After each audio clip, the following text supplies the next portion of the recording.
Good afternoon, I'm Gerhard, the head of the study program Time-Based and Interactive Media here at the Art University in Linz.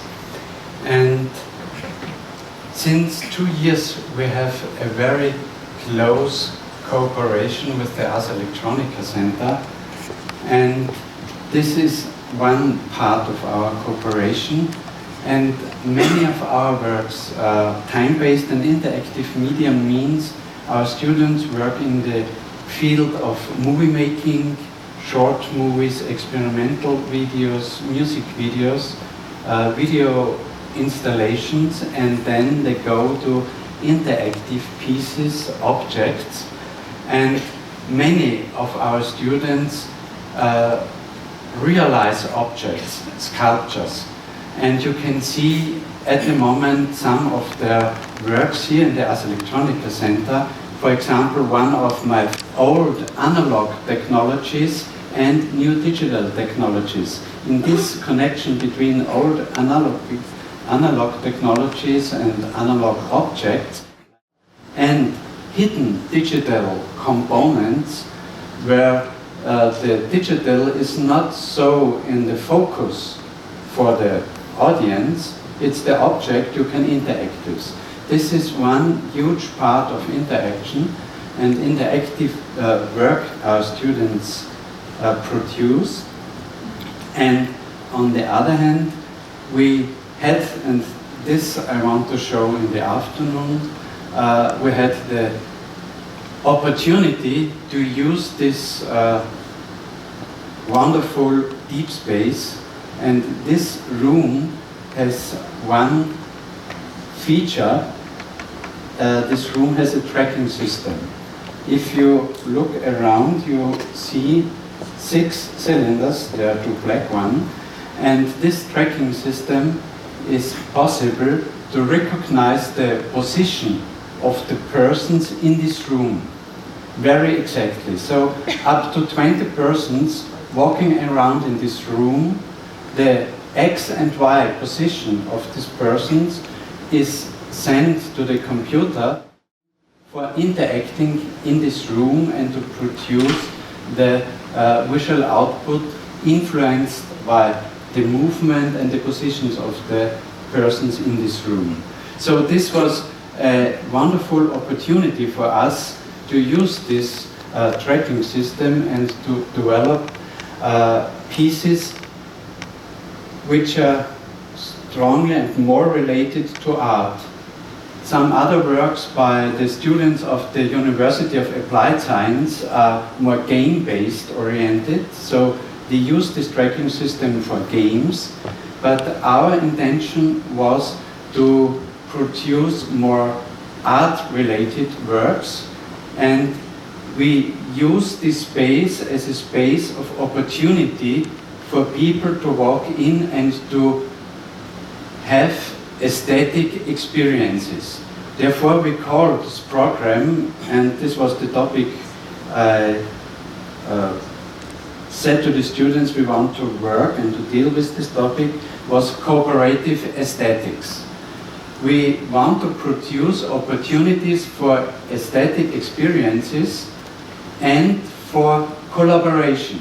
So the persons walking in this room can experience what my movement influence the image, the output, and how can we interact and can together produce a certain result of this aesthetic experience.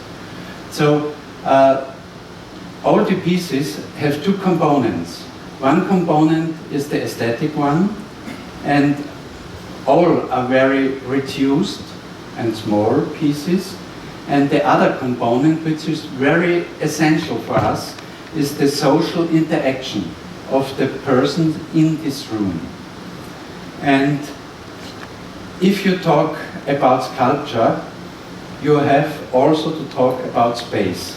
Sculpture and space are linked inseparably. And you also have to talk about movement. Sculpture can only be experienced by moving around, changing your viewpoint. And our works, we do not have a sculpture inside, we have the space, and we have the persons in it, and they move around.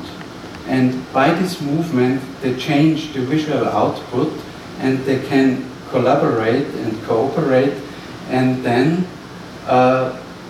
you experience this room. I want to explain what happens now. Okay, afterwards you can come in and can interact. So our intention is we provide a room for opportunities, and it must be self-explained. So you enter the room and you see a result, and you now start to experience what happens when I'm walking around. For example, you see when I move in this direction, I can change the hue of this color bar. And on the other side, you see the white little circles. This defines my position in the room. When you come closer, left and right to me, please come a little bit closer, you see the brightness defines the width defines the brightness of the color bar.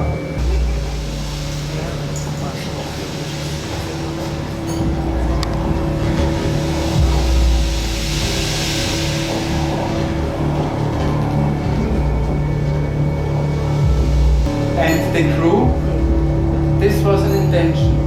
The group can communicate and say, we overwalk on the left side, on the right side, on the one piece is on the left, on the right. And so we can develop different colorful experiences. You see small movements left or right, changes the brightness. So now on the left, it's more. Okay.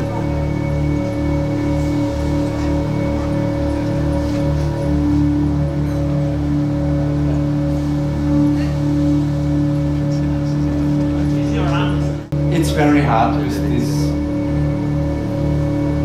large number of persons in the room, and then I can disturb it.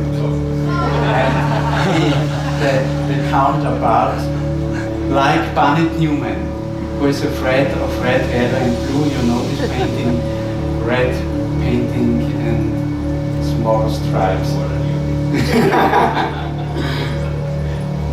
Okay, thank you. This was the first piece.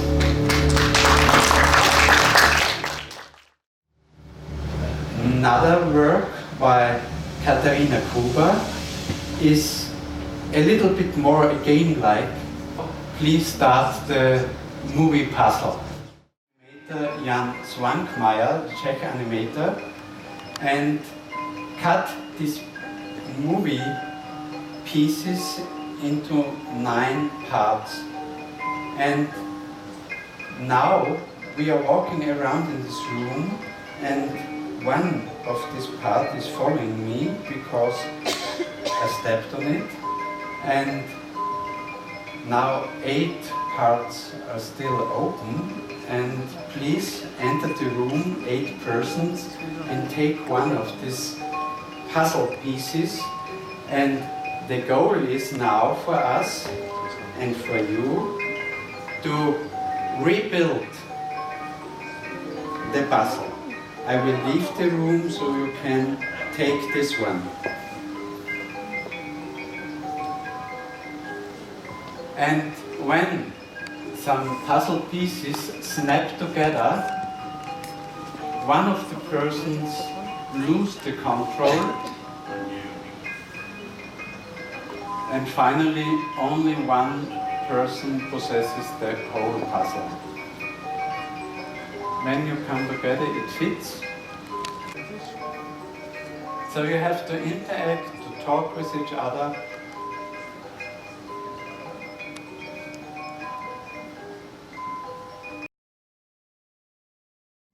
On teaching anatomy in this way. So if you're a medical professor, you can go around, you can explain the different bones, and then you can say, okay, the bones are interesting, we've got 200 of them. So this is the first lecture, maybe the bones. Then we get so let's take a look at our nerve system. Again, we can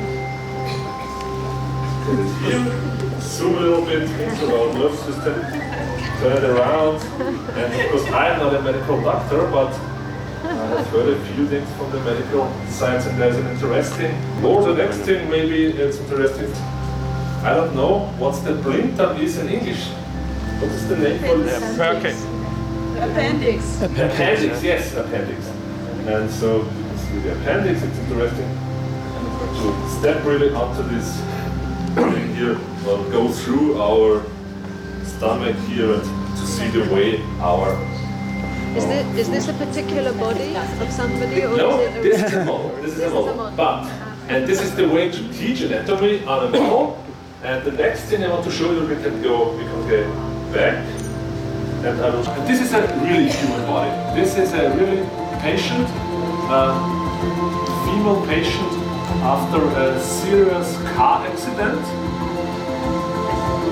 There's only one place in the world to create this, it's in Canada.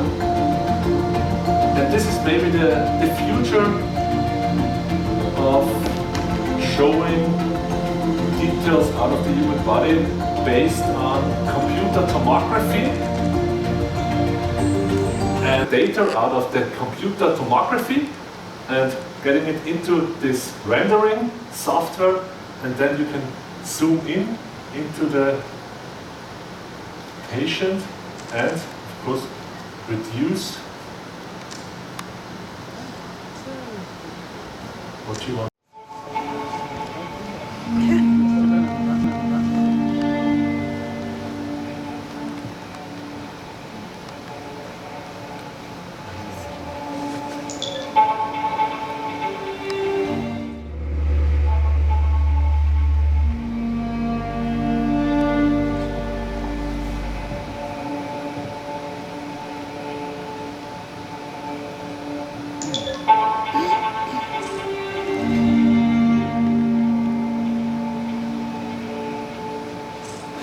So what we see here are photographs of the surface of the sun.